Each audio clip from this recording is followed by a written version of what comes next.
বাচ্চাদের nausea vomiting এবং বড়দেরও এই সকল ডিজিজ অর্থাৎ বমি বমি ভাব বা বমি পেটের সমস্যা এই ধরনের প্রবলেমের জন্য বর্তমানে যে ড্রাগটি সবচেয়ে বেশি প্রেসক্রিপশন করা হয় তা হচ্ছে জোফরা। জোফরা এসকে ফার্মাসিউটিক্যালসের একটি প্রোডাক্ট। এটি বাজারে বিভিন্ন নামে রয়েছে, যেমন হেলথ কেয়ারেরটা হচ্ছে এমিস্টেড, এভাবে বিভিন্ন নামে আছে।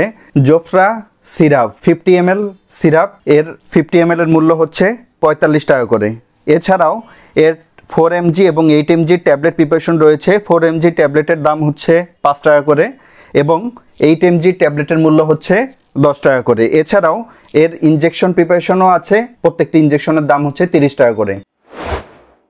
মূলত যে কোনো ধরনের নসিয়া ভমিটিং একদম ডে 1-এর বাচ্চা থেকে শুরু করে যে কোনো বয়সী মানুষের জন্যই জোফরা ইন্ডিকেটেড। এছাড়াও কেমোথেরাপি পেশেন্টের ক্ষেত্রেও, বড়দের ক্ষেত্রে আর কি মেনলি, ক্যান্সার থেরাপি দেওয়ার পরে বা রেডিওথেরাপি দেওয়ার পরেও তাদের এই জোফরা ট্যাবলেট প্রিপারেশন বা ইনজেকশন প্রিপারেশনটি মেনলি প্রেসক্রাইব করা হয়। নসিয়া বা ভমিটিং এটা মূলত নিউরোনাল একটা কারণে হয়।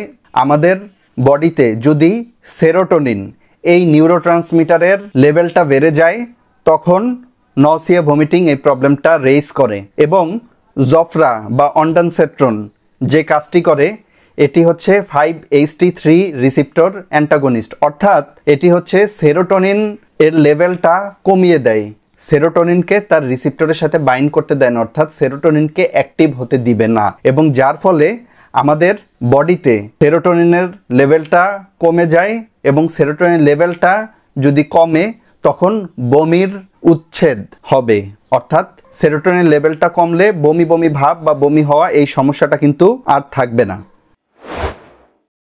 জোফরা সিরাপ 1 মাস বয়সী বাচ্চাদের থেকে শুরু করে যে কোনো বয়সী মানুষের ক্ষেত্রে সম্পূর্ণভাবে সেফ। এক্ষেত্রে সাধারণত ডক্টররা 2.5 ml থেকে 5 ml করে এর ডোজটা, প্রতি ডোজটা আর কি দেয়।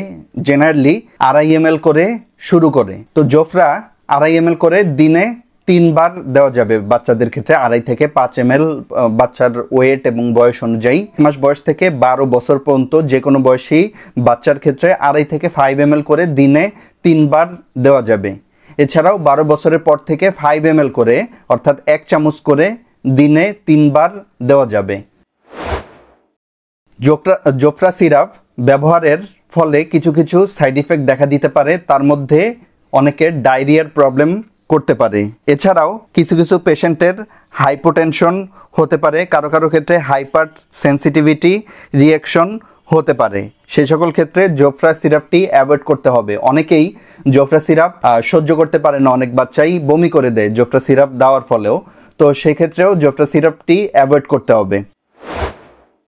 প্রেগন্যান্সি এবং ল্যাকটেটিং মাদারদের ক্ষেত্রে জোফরা সিরাপ বা ট্যাবলেট প্রিপারেশন সম্পূর্ণভাবে সেফ। এছাড়াও যাদের রেনাল প্রবলেম রয়েছে, কিডনিতে প্রবলেম রয়েছে, তারা জোফরা সিরাপ একই ডোজে গ্রহণ করবে। হেপাটিক পেশেন্ট যাদের লিভার প্রবলেম রয়েছে তারাও জোফরা সিরাপ সেম ডোজে ব্যবহার করবে। 65 বছরের বেশি বয়সের মানুষের ক্ষেত্রেও জোফরা সিরাপ সম্পূর্ণভাবে সেফ। বন্ধুরা, এ ছিল জোফরা সিরাপের ওভারঅল রিভিউ। অবশ্যই ডক্টরের প্রেসক্রিপশন অনুযায়ী গ্রহণ করবেন। সবাই ভালো থাকবেন, সুস্থ থাকবেন। Take care. আল্লাহ হাফেজ।